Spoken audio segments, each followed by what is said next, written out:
I should be working on that steam engine. That's really what I want to be working on. But I've been working on a bunch of little projects. Here's one, some vintage gear. This is kind of neat. A friend of mine finished that. Have another piece of vintage gear I'm working on. This is a Kaler. For you guys that don't recognize it, this is an old, probably a 70s or maybe an 80s Kaler. Don't think they make these anymore, but they were really pretty good tremolos, vibratos for guitar. But this one, I'm going to be making a new handle for the tremolo because this doesn't fit very well.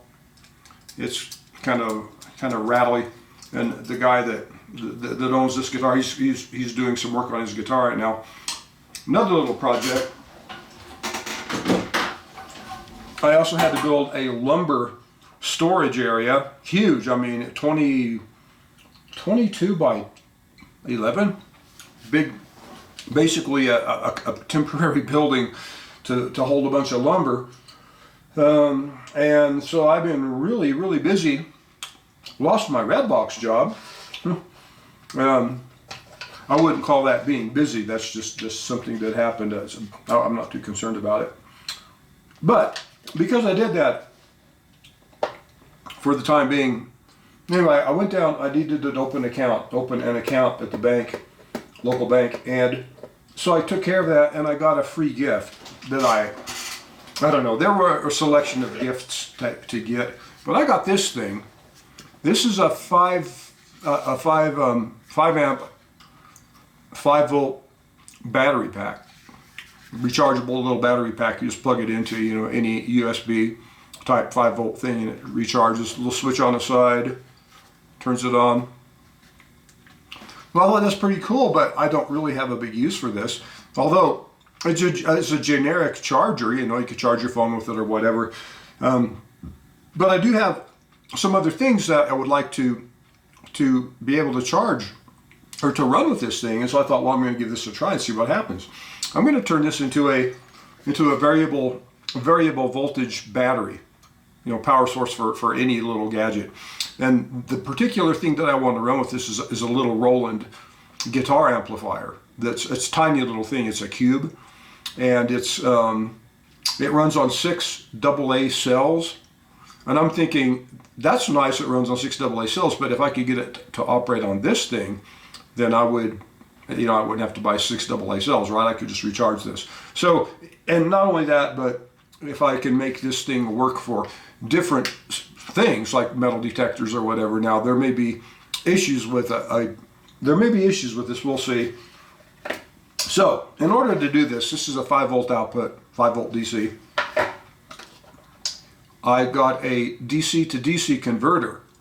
Now, with this converter, and you can get different ones, but this converter will turn 5 or 6 volts into 9 to 12 to maybe more volts. And it's adjustable. There's a little potentiometer here with a screwdriver here. Now, this is what I'm told. I don't know. I haven't put it together. But this is supposed to be adjustable from, I think, 5 to 12 volts. So that's cool. So I'll set this at 9 volts. That's the idea. But the idea, it's kind of a neat idea. I can set this to whatever voltage I need. If I want to use it on something else, I could turn it down to 5 volts or take it out of the line. Actually, I don't plan on electrically permanently connecting this thing to this thing. What I want to do though is that the output of that is this. I think that's right. Yeah, I'll double check that. I'll make sure that my output is proper. Yeah, I think that's right. So my output is a USB connector, and so I'll use this old USB connector that I have. I don't know what I got this for. Who knows? I have a bunch of these laying around, but I like this one because it's got a choke on it. And a choke might be handy because this DC to DC converter could have some frequencies in it that need to be suppressed. Now, that choke might not have any bearing on any of the frequencies that may or may not exist in here. I don't know. But I thought it's not a bad way to go. And I also have a little battery box that I get from the, what is it, the 80286. I'm thinking a microprocessor, a battery store that I buy batteries from. They send their NiCad batteries in these little boxes. Well, this fits nicely in that little box. So I'm thinking that I make this into my plug and I just run a positive and a negative out of this output. But I can also, if I want to, I can attach this box if I feel like I need to this power source, or I can just leave it unattached. But what that does is that will give me the ability to use this DC to DC converter and take this voltage where I need it. And not only for this gadget, I guess I could use this on any 5-volt output, but the idea is that I make these things into a adjustable voltage battery, a rechargeable adjustable voltage battery. Yeah, I'm getting tangled up in the words. Words are hard sometimes. So that's what I'm going to do. Let's see how this is going to work. And I'm just going to run the camera. Hopefully we'll see if my power supply is going to work for us today. Let me focus in a little bit tighter. Yeah, down here. Let's see. I'm trying to be more of a cinematographer. Yeah, so you can sort of see me. You can see my hands here. Still, I'm needing, I think we want to see a little bit more of this. So, well, yeah, here, that looks pretty good. Anyway, I'm at my little electronic jewelry station. I'd really like to get back to work on that steam engine, and I will, but I'm going to be doing a lot of some pretty complicated work to it to get it to work properly, and I will be, let's see, how much of a lead do I want to put on this thing? Because I'm going to go out here, this will be my voltage in. I don't really need much.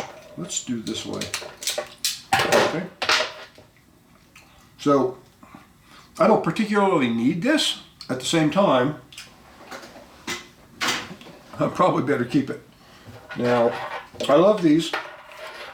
These are awesome little pliers. You can see why. I can just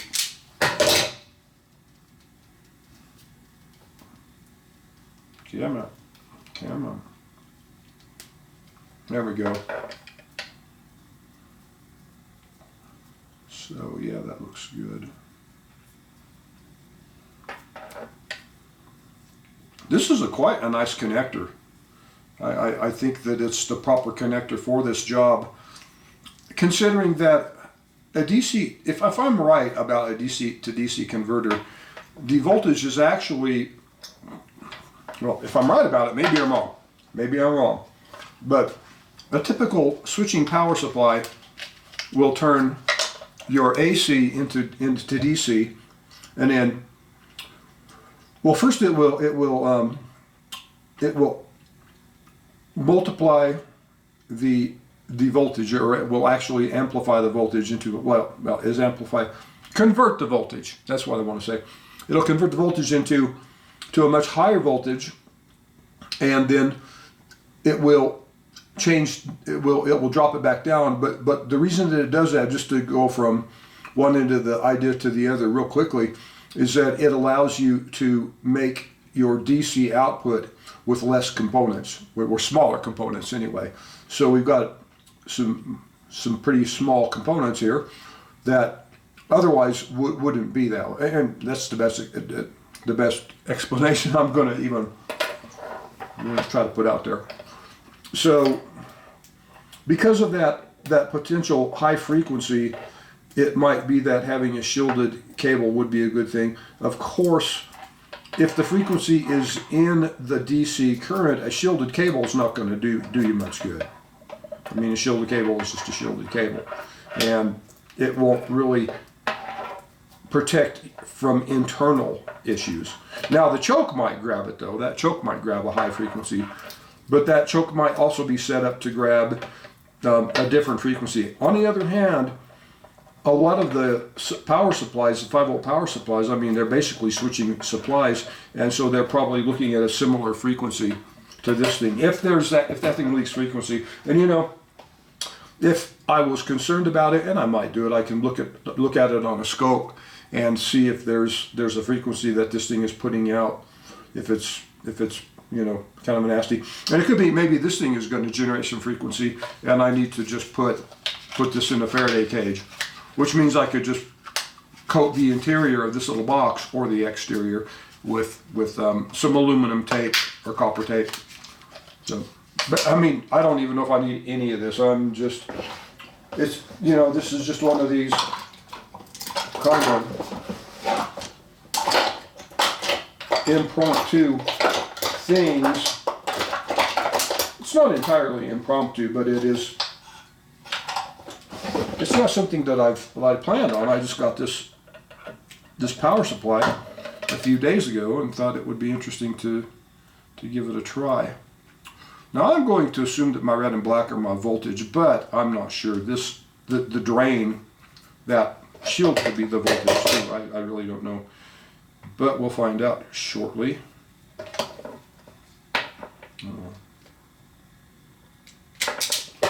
There we go.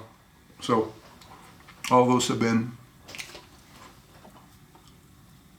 stripped. I got to cover my, anyway, let's take a look.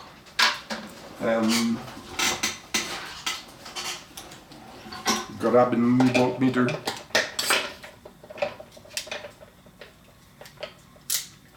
Let's check our DC voltage on this guy. I do not want to short anything, so let's do that.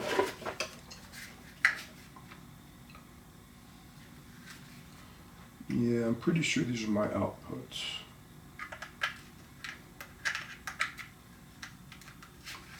Now, the one thing that I really don't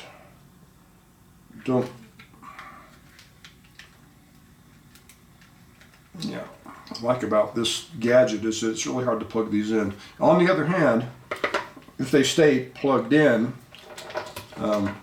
better, because they're hard to plug in, that would compensate.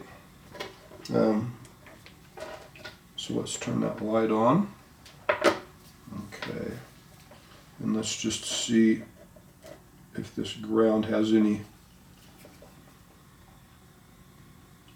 I got 5 volts on that. 5.12 volts. Okay. Now let's just see also.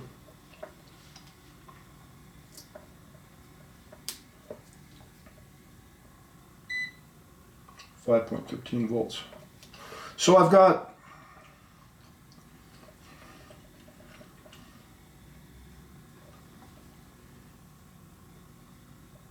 make sure that's negative 2.3 volts. Did that just turn off? Okay.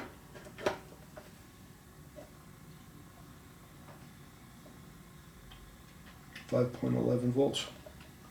Okay. I'm going to let that turn off. And I want to measure these again. And while I'm at it, these should be data.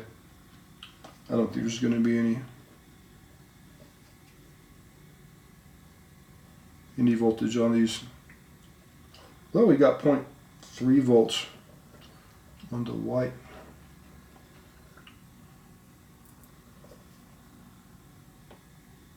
Cable. So I have 2.3 volts. When that light goes off, my voltage drops by half. Does it do that here? Okay. All right. So I'm assuming that this little box knows when there's not a load applied to it and it turns off. It shows 2.3 volts. That's probably the voltage of a single cell in there. But what I'm seeing is that I think I'm fine to just use these 2 wires. This is not a high amperage supply.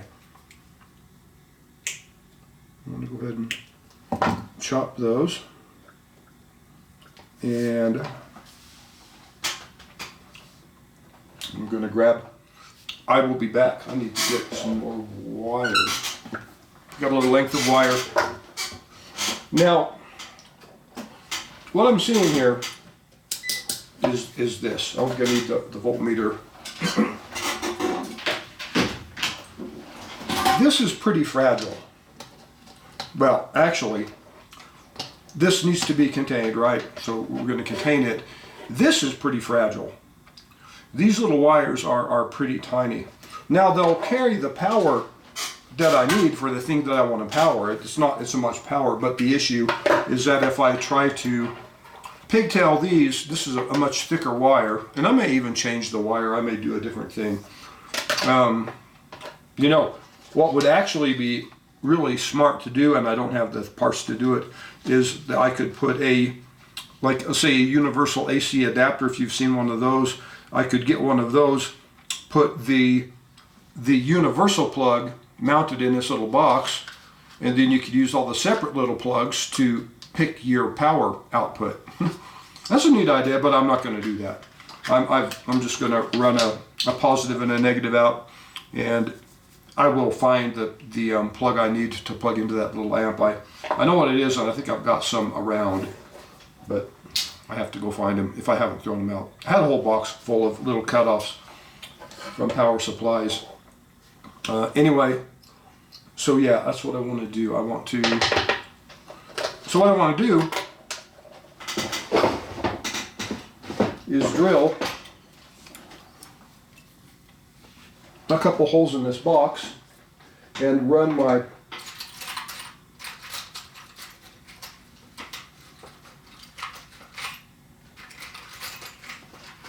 let's see what I can get my hands on here. There we go. Okay.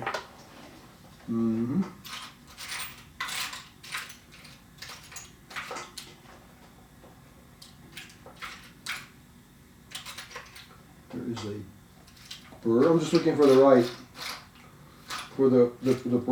tool. I already know there was one.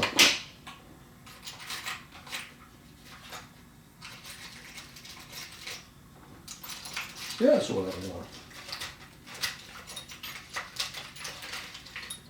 There we go. I'll try that. I don't need to drill a drill bit, but I will use my. I'm also working on pulling some batteries apart. I've got a little project going on. I would be doing that today, right now, but it was raining, and I really need to do some heating. Okay, I want to put a drill hole here.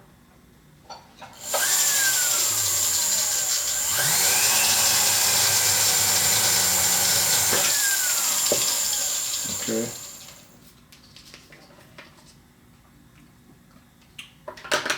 Right.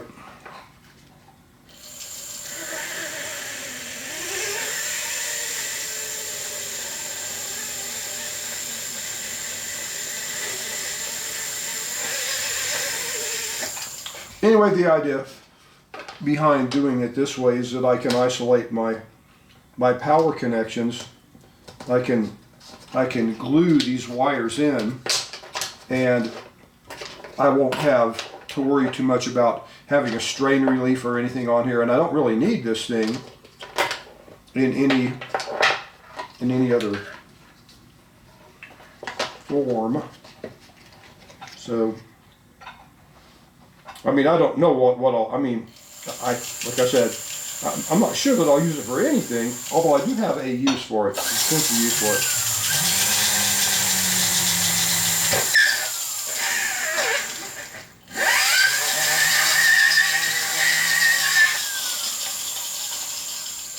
Okay, let's try that.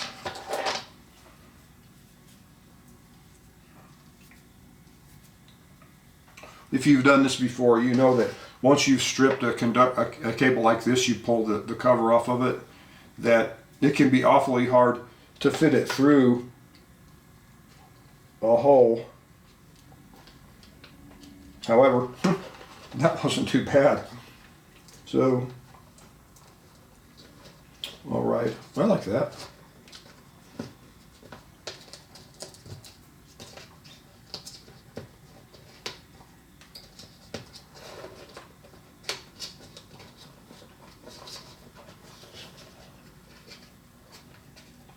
have another idea too.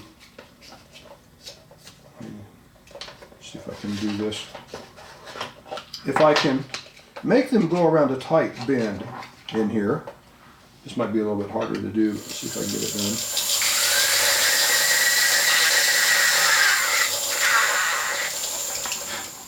Okay, and the same thing here.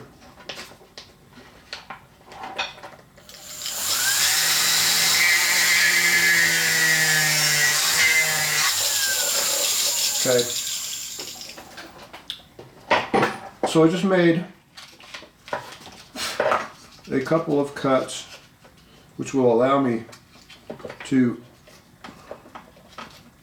basically do that. Okay, that's not bad. And the same here.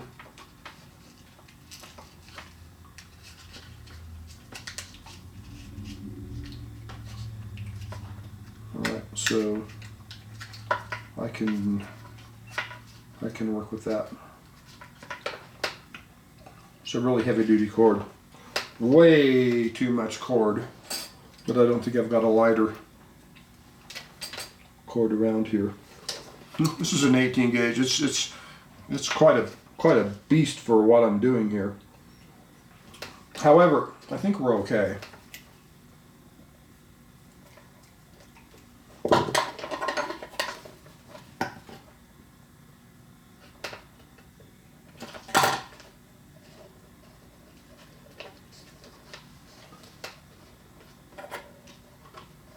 So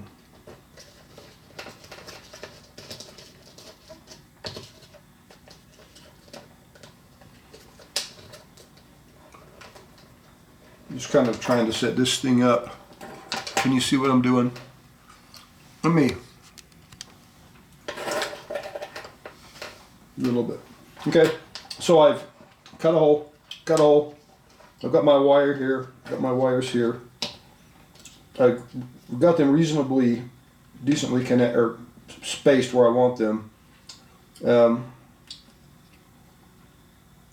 Okay, this is my input, this is my output, so that's all proper.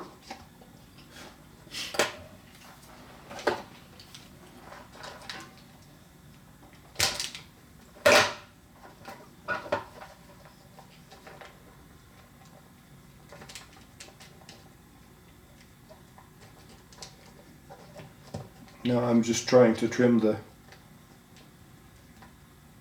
there we go. How big is that? That should work okay.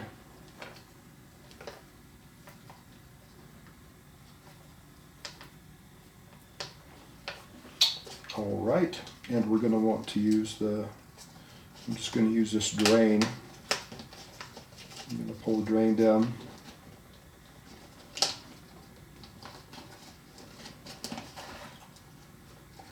Put it in here. Get my positive and my negative where I can get to them. And so I've got my solder and my soldering paste on a tool post, a measuring tool post, or a magnetic base. They're kind of heavy. So occasionally I'll use these out when I'm doing, metal work or, precision machining or precision measuring. But they also make some pretty good solder stands. I don't like that.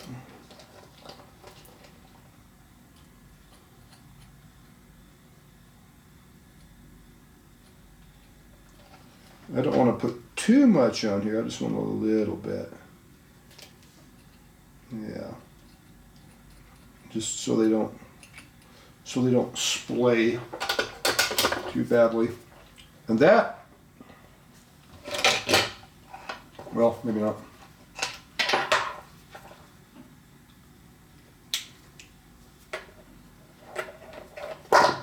Yeah, I will do this.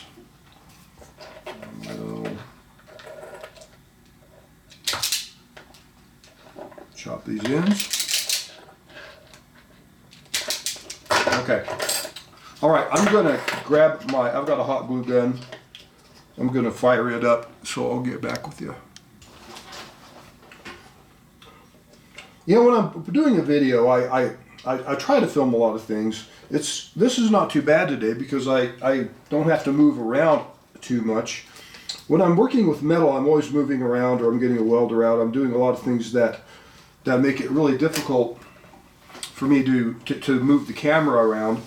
And when I'm moving the camera around, this camera has the tendency to the battery will disconnect just from it the way it's built, and the camera turns off, and I don't know that it's turned off, and so I'm talking to a dead camera. When I'm done doing all this stuff, I find I don't have any footage, and so that's quite annoying. So anyway, we've got, this is really high temperature stuff. This is quite a lot of temperature above boiling. This particular glue.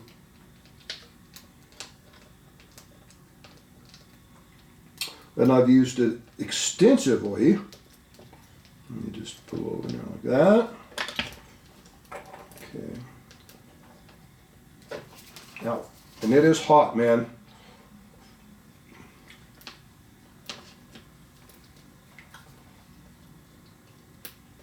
It also makes some really, really good, really good spider webs, I guess, is the best description I've got of them. Ow. Yeah, and I get too busy. It stays hot for a while. Now, it isn't burning me as much as it could. Thank goodness. Let's pull this around a little bit. We got a little, when it starts up like that, it comes out all bubbly, and it's hard to control, and that's why I got so much of it in here. Okay, however, that's not bad. I don't want this horribly tight in here because I might want to pull it apart, so I think that's pretty good. But the strain relief on each cord is going to work. I think this is going to work well. Anyway, okay, let's go ahead and turn that thing off. Don't need it anymore. I'll leave it to set for a few moments as it cools off, and let's see if we can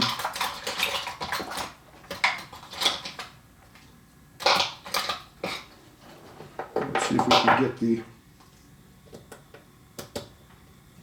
wiring taken care of here.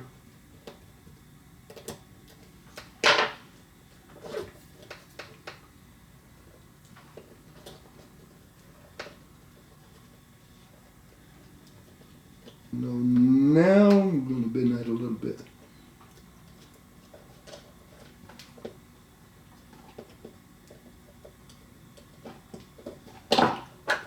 Try that.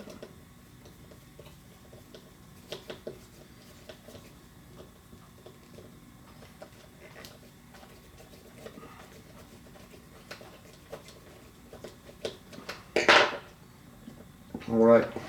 So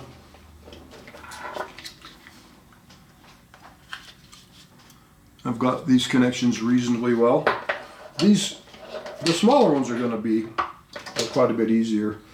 I was pushing that connector, and these are pretty good connectors. I was pushing it though to get that to work.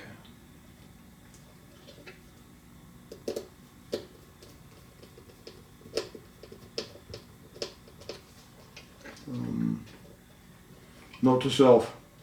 Edit portions of this video out that aren't pertinent. Of course, if I did that, there might not be much of this video left.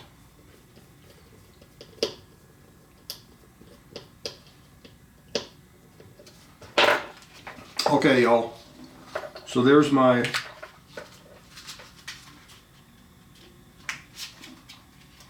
there it is. Now that's not too bad. I don't really need to do any more gluing or anything. I like this little container because it stays closed nicely. So let me do something too. Typically when I work on this low voltage stuff or little things, they try to move around, so having a vise is nice. Having something to hold something in place. Okay, that's cool. Let's double check the voltage on this.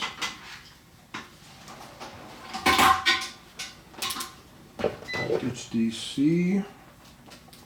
This is unadjusted.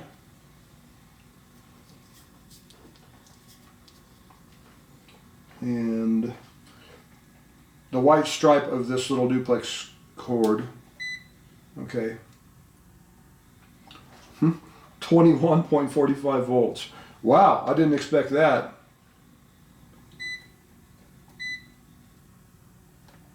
So let's,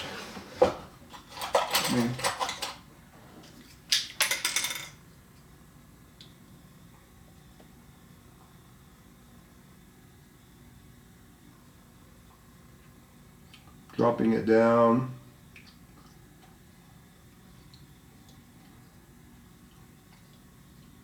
That's pretty cool, 21 volts. We've got it down to 9.4. Let's put it right on 9.0.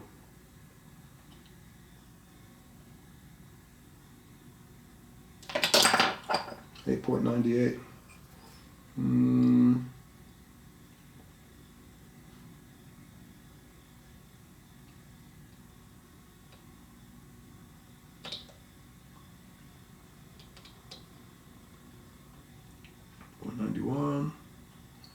$0.97.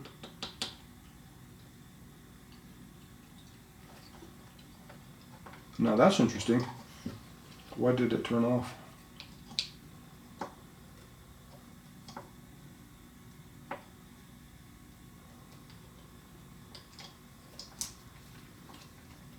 All right, I've got to connect this again.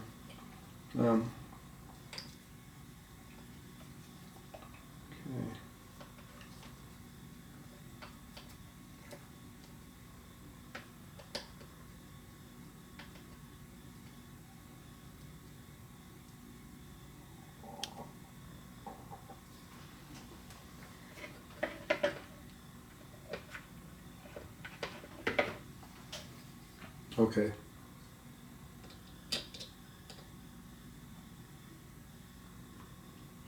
Yeah, I want it 9 volts, yeah.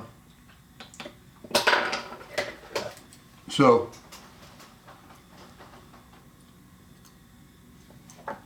$9.10, that's pretty good.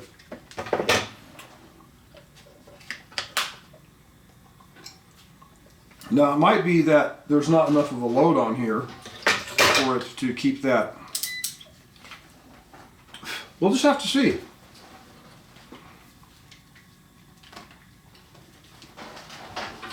My intended target. Okay.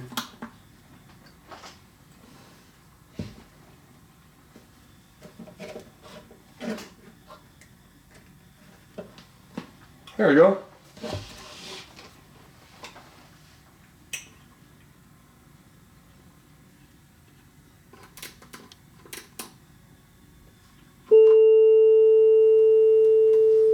So this amp has a little tuner. Basically, it's just an A. I can flatten it, and I can double flat it and flat it. But it allows me to pull power here.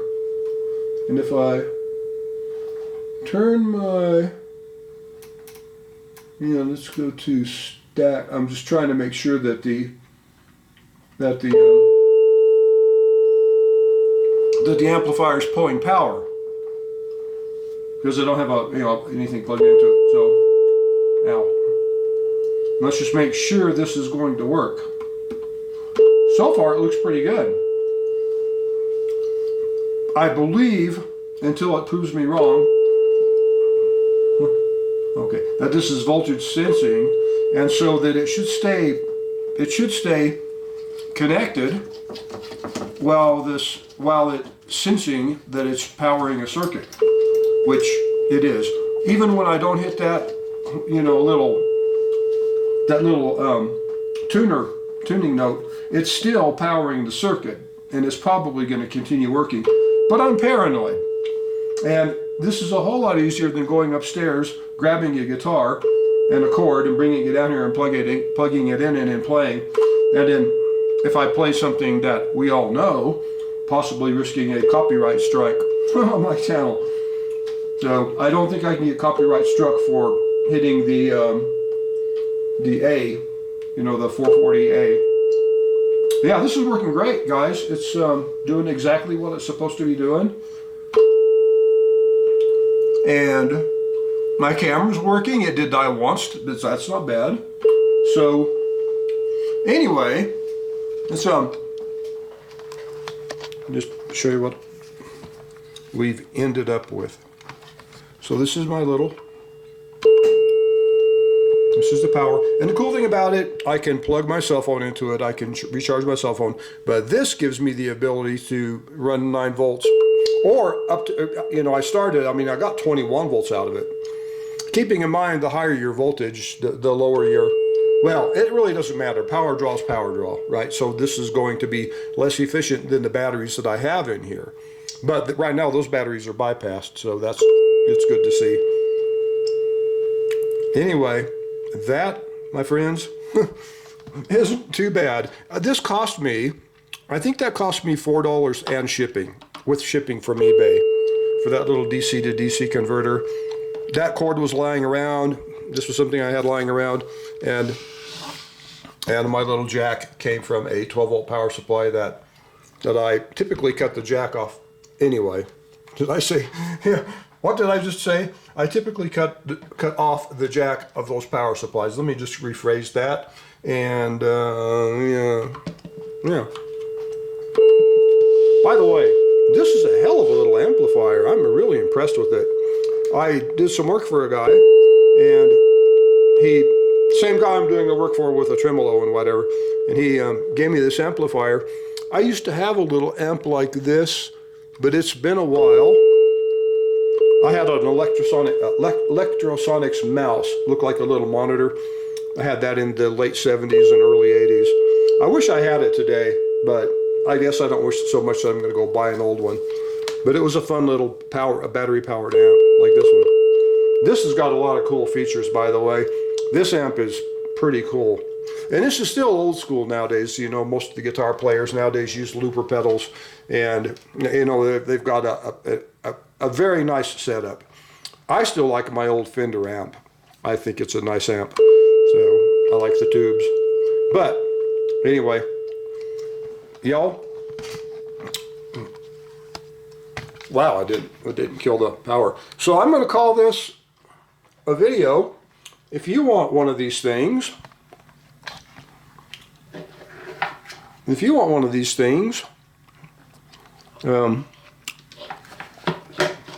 was kind of an interesting little project, and I basically did it in real time, other than probably 5 minutes that I had to run and find a couple things, and maybe 2 minutes when the camera died. Otherwise, this is just in real time, and I'll probably edit some of that out. I'll look at it and see what needs to stay and what needs to go. But a neat little product. I'm kind of liking that.